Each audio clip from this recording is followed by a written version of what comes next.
Jusqu'à 5 ans d'emprisonnement et 75 000 € d'amende. La maltraitance animale est punie par la loi.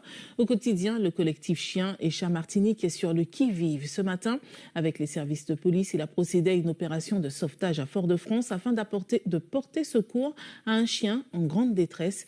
Une équipe a suivi cette opération. Attention, certaines images sont difficiles. Dès cet instant,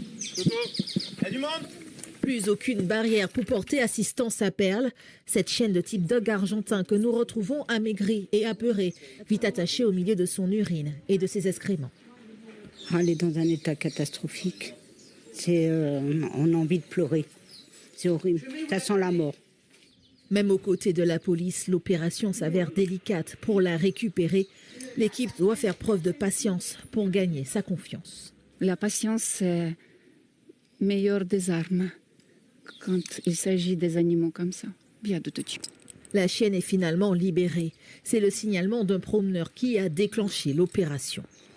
On pense que c'est une carence de soins de la part du propriétaire envers son chien. On va convoquer ce monsieur pour qu'il s'explique sur la détention du chien. Perle prendra, elle, le chemin du vétérinaire pour une expertise et une prise en charge immédiate. Elle a une tumeur, elle est déshydratée, elle a une respiration qui est très difficile. Un chien, c'est un être vivant. Et j'ai l'impression que, je suis un peu émue, excusez-moi, mais j'ai l'impression que beaucoup de personnes ne se rendent pas compte que les animaux font partie de la chaîne de notre humanité et que ce sont aussi des êtres vivants et ce ne sont pas des meubles. La maltraitance animale est punissable, des sanctions pouvant aller de l'amende jusqu'à 5 ans d'emprisonnement.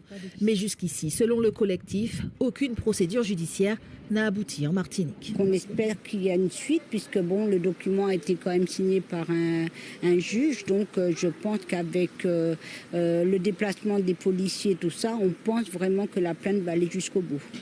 Perle est loin d'être un cas isolé en Martinique.